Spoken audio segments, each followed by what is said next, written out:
I want to bring you on this message. God will. We're all work in progress. Why I'm telling this? Kasi naranasan ko yan eh. The Jomoldi Experience.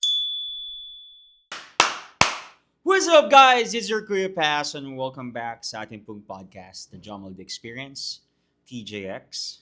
What is up, mga kapatid, mga kababayan, mga kapuso, kabarkada, kachokaraan, kumusta po kayong lahat? Hope you're doing well.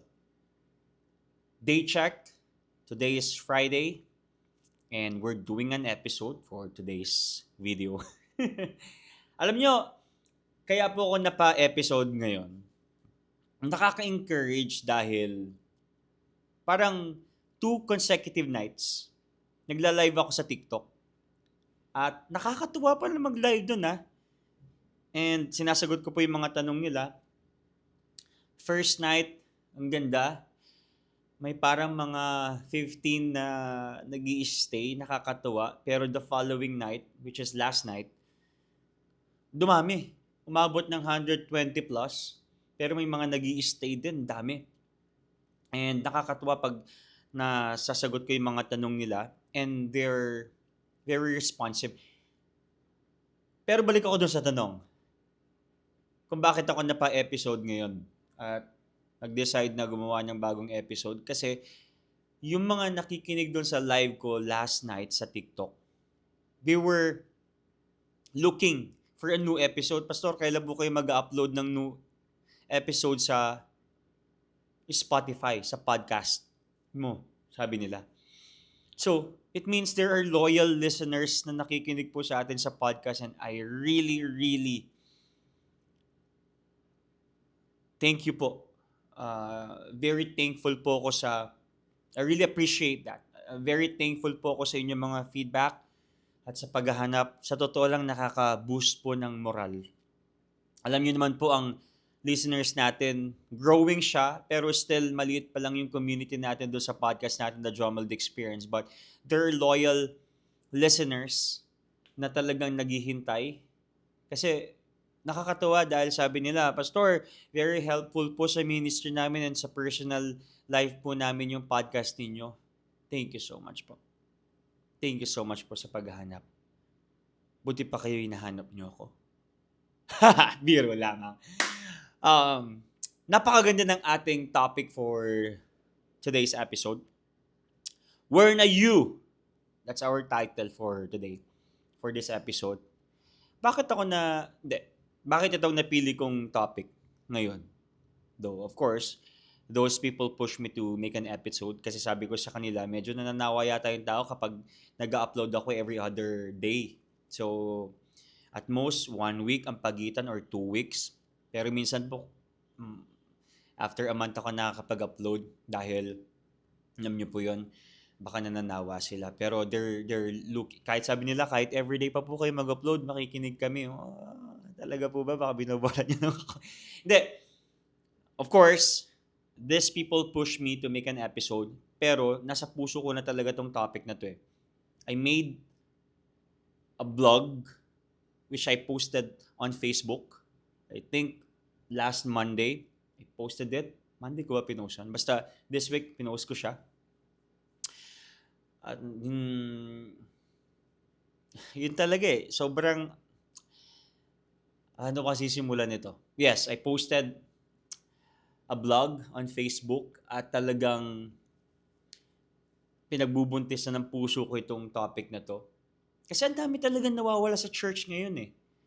Ang dami talagang ginagawa nilang optional ang church, going to church, our devotionals, our prayer meetings, our trainings, discipleship groups natin, sobrang optional na lang. That's why itong age po natin ngayon, itong era natin ngayon, sobrang nakakalungkot dahil sobrang distracted, sobrang fragmented ng mga ginagawa natin. So sabi ko, sige nga, gawa nga ako ng topic about this. At nag-outline po ako, actually na-outline ito last Saturday pa, sabi ko ipapodcast ko to. And I still have the outline. Inayos ko lang siya. Kaya pag-usapan po natin ngayon, about Where na you? Nasaan ka na? Di ba dati ang init natin?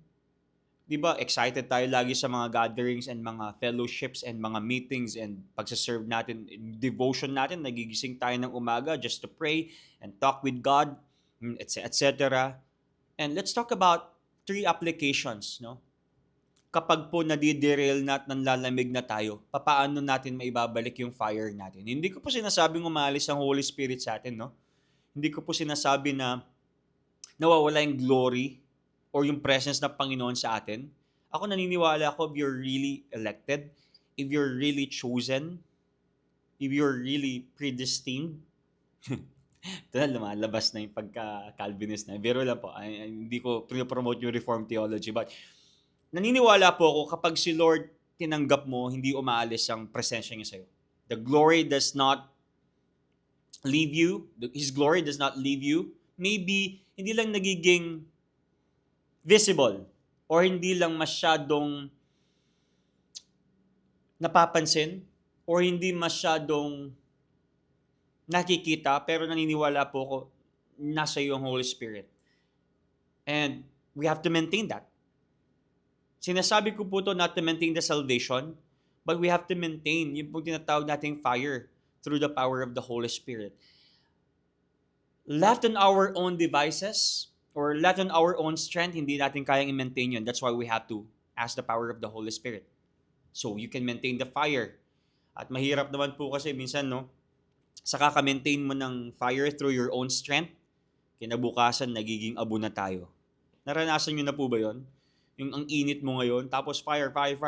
After a week, after a month, abo ka na kinabukasan. The job, the thing is this. Huwag kang masyadong, alam niyo yun, motivated. You just have to be consistent para hindi ka maging abo at ma-burnout. But, here's the thing. Mabilis lang po ito.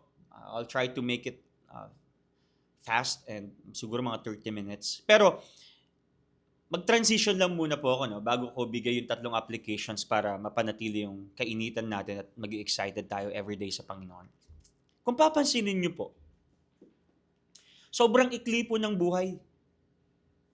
Sobrang ikli ng buhay. Nakalagay sa Bible yan eh. Psalm 90? Yeah, Psalm 90. 75 to 80 years old. Buti kung abutin pa natin yun eh. Diba? Kasi lifestyle natin ngayon, puyat, samji, puro taba, puro tamis, whatever. But here's the thing. Ang ikli po ng buhay. At tandaan nyo po ito, hindi po tayo ginawa para i-maintain yung mga bagay-bagay na pinagkaloob sa atin ng Panginoon. Yes, we're stewards, but that is not our primary goal. That's not our calling. We were created not just to survive. I believe we're created to thrive and know Christ. That's our calling. We are created not just to work. I'm not against work. I'm working well, hard also. Talagang sometimes may pagka-workaholic po ako eh. But I just realized at the end of the day, I'm created. I was created by God. Create ako ng Panginoon hindi para magtrabaho all the time. I'm created hindi para mag-ipon every time. I'm created by God hindi para ulit-ulitin yung mga routine. Alam niyo po yun? Hindi po ako nagagalit, no? Sobrang excited lang ako i-preach ito at sabihin ito.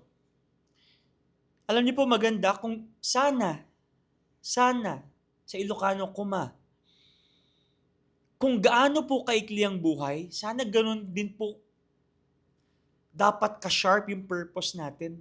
Ganun sana ka-vivid yung purpose natin.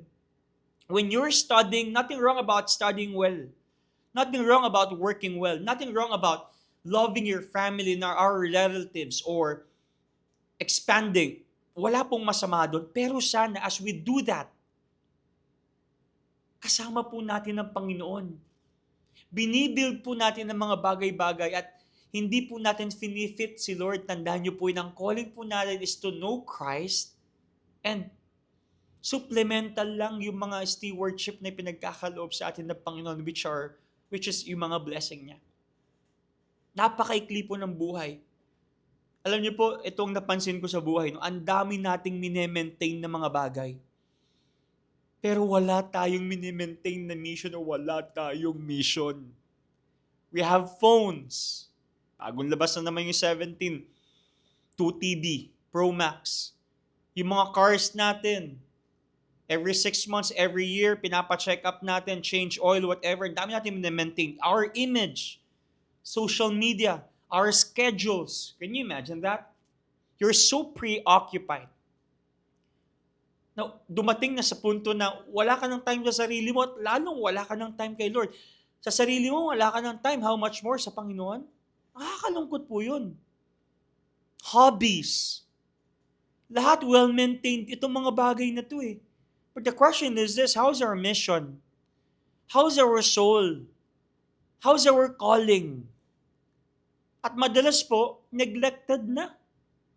Nakakalungkot, but here's the thing. If you're telling us and if you're proclaiming that you're a Christian, and then you spend all your days, all your time, 24 hours, para sa sarili mo at mine-maintain ng mga bagay-bagay, tapos sinasabi mo Christian ka, there's something wrong, man. There's something wrong. Now, we have to break the routine.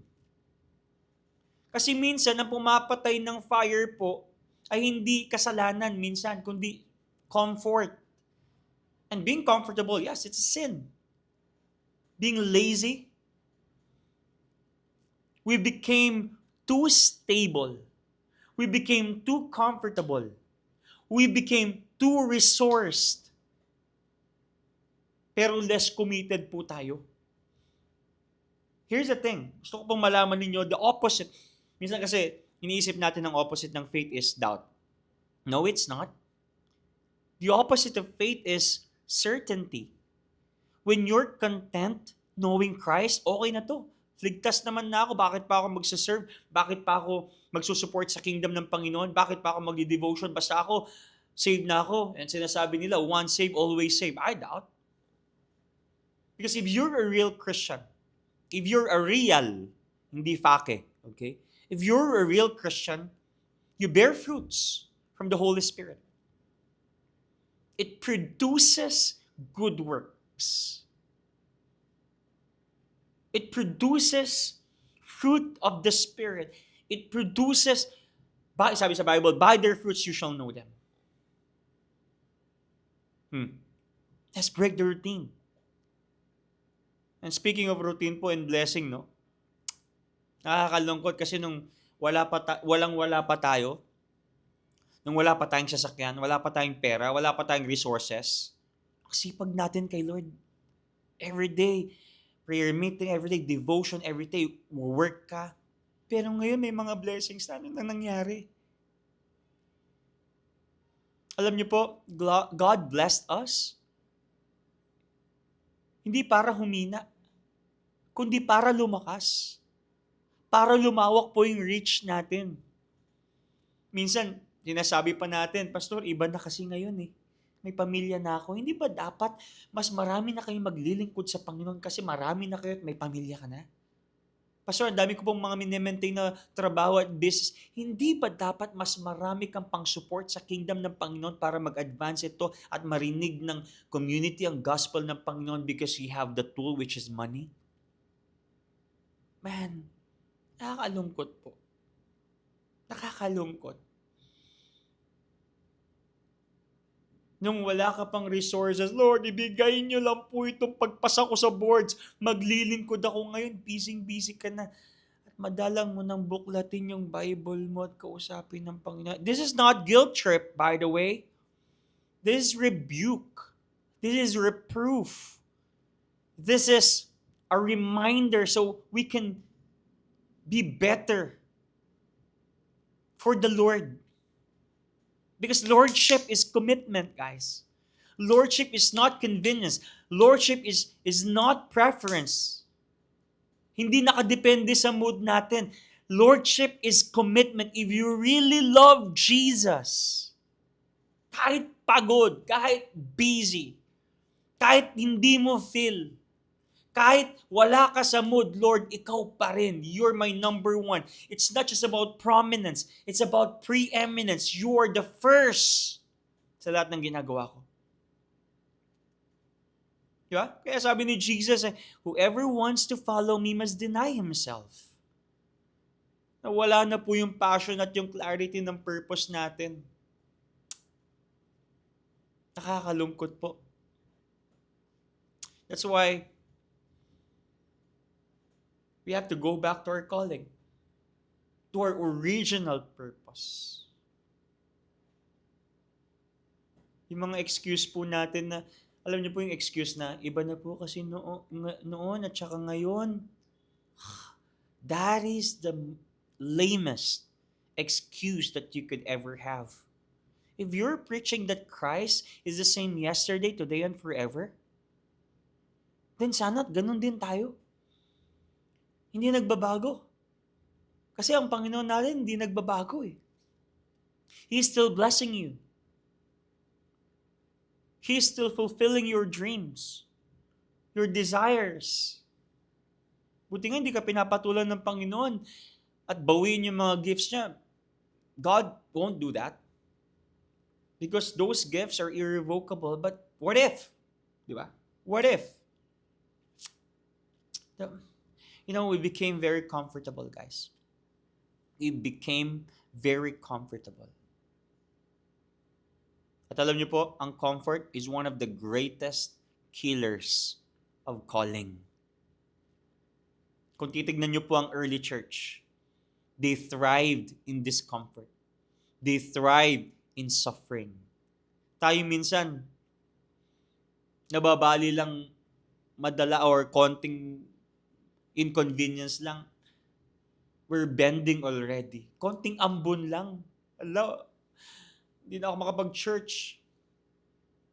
Wala akong bagong damit. Wala akong bagong sapatos. Ay, nakakalungkot po. Nakakalungkot kasi bare minimum lang ang binibigay natin kay Lord. May reklamo pa tayo. Punta ka sa church, 2 oras. Pipray ka pa ba every day? Yung time natin kay Lord, 2 oras, late ka na nga, nagmamadali ka pang umuwi. Yung consistency natin ng hirap. Prayer natin, minsan wala pa. 3 times a day lang, every time you eat your food or yung meal mo. We're becoming, we're very comfortable, At yung mga pastor ngayon na may init, yung mga leaders na mga mainit ngayon na excited, we are becoming an endangered species. Yung totoong committed po sa Panginoon, yung totoong committed Christians, hindi po fake. That's why, today, 3 applications na po ang gusto kong iwan as I end this episode. 3 applications lang po. Kapag nadiderail ka at nanlalamig ka, paano mo ibabalik yung fire mo? These 3 are simple, but I believe these are life-changing kung gagawin po natin to consistently. Number 1 is this. You have to return. Return to the secret place. Secret place is not a place actually. It's a person. That is Jesus. Pag sinabi po nating secret place, huwag mo munang unahin yung fire mo in public. Unahin mo yung fire mo in private. Wala pong fire sa public kung walang fire sa private life. So, anong gagawin mo?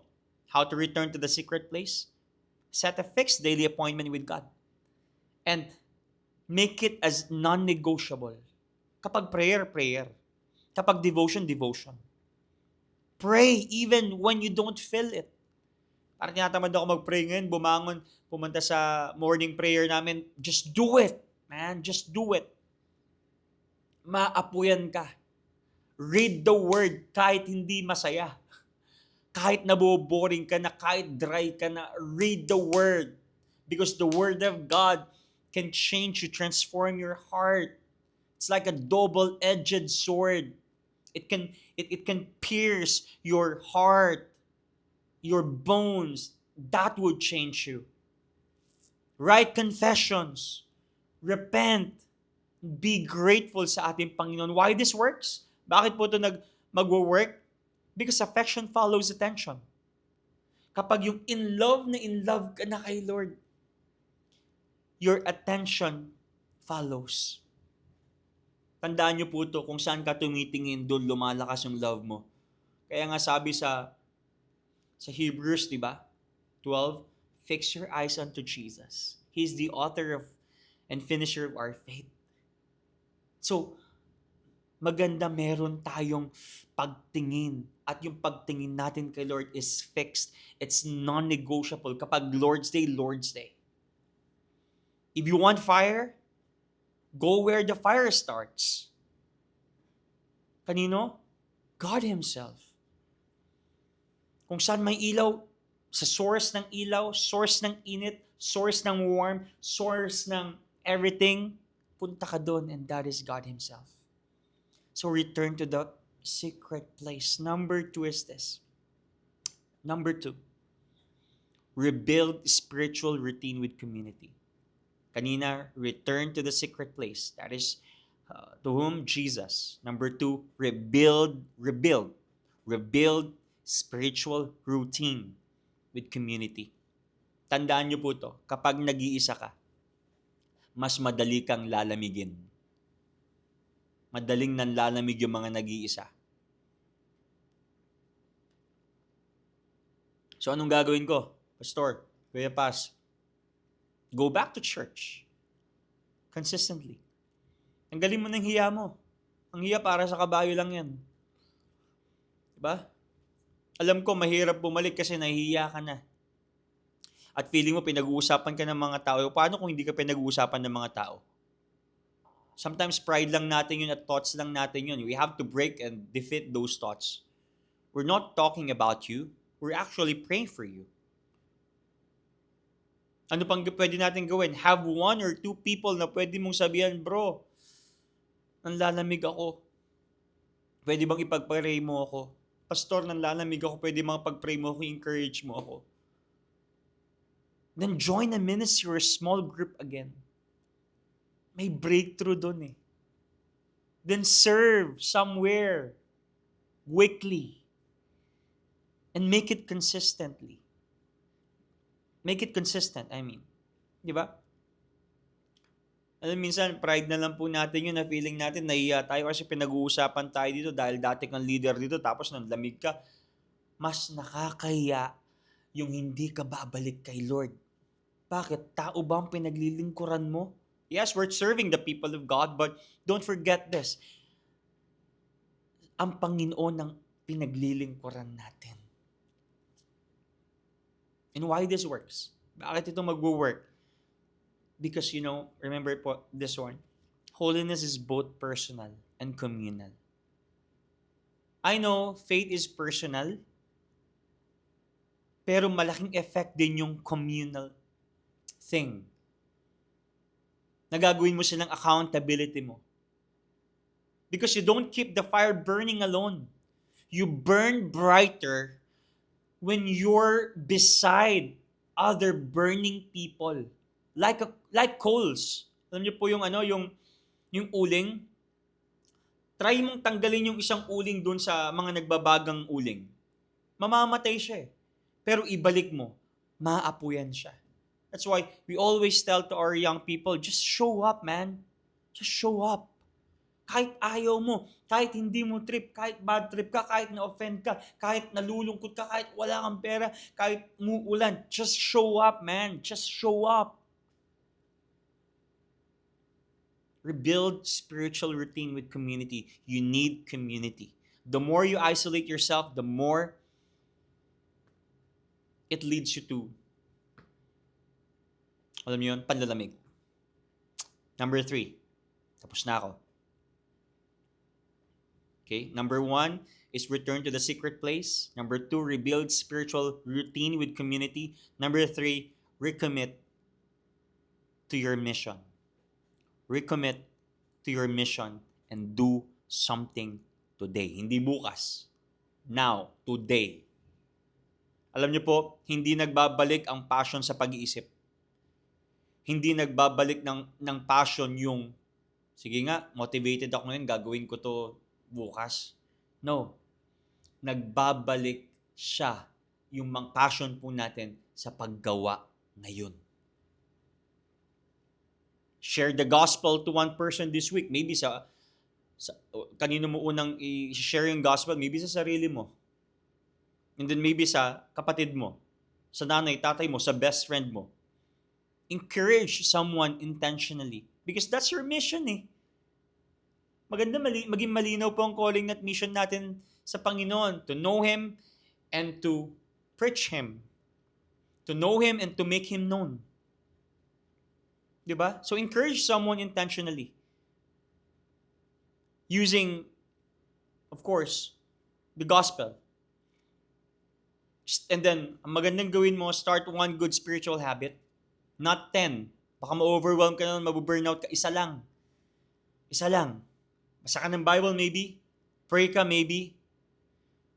Start recommitting yourself to your main mission.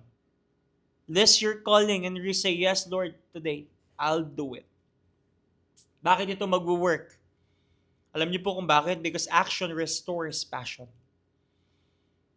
Do it now. Do it now. Huwag mo nang ipagpabukas pa. Kung gusto mo mag-attend ng service, gawin mo na agad. Kung gusto mo mag-serve, gawin mo na agad. Ang dami natin mga what if, ang dami natin. Minsan, pride na lang natin yung hiya-hiya na yan eh. Obedience rekindles desire. Purpose brings back the fire. And remember this, when you step into your mission, your heart follows. That makes you excited again. Tandaan niyo po yun. Action na ngayon. Huwag puro reaction. Diba? Action. Let's go. Diba? Alam niyo po, ang fire kay Lord, hindi nawawala agad yan. Unti-unting nawawala yan eh. But the same way it fades, remember this? That's the same way it returns. One prayer at a time. One step at a time. One worship at a time. One obedience at a time. One message at a time. One verse at a time. One encouragement at a time. One action at a time. Balik ka na kay Lord. He's waiting for you. The church is waiting for you. There is hope. Walang perpekto sa church. Kami dito, hindi rin kami perpekto. Marami din kami mga dinidil na discouragements and mga struggles. Just like you. Magsamahan tayo at magpalakasan tayo at magmahalan tayo. Nakalagay sa Hebrews chapter 10 yan, verse 24 and 25. Let's meet together. Let's steer and encourage one another. Love one another. We're here. Okay? Let me pray for you. Father, we thank you for this episode. Thank you for touching our hearts. Thank you for encouraging us. Thank you for loving us and rebuilding us. And right now, God, we want to recommit ourselves sa mission po na binigay niyo po sa amin. We will do something today, right now, as in right now. And we will decide to make an action. In Jesus' name we pray. Amen, amen, amen.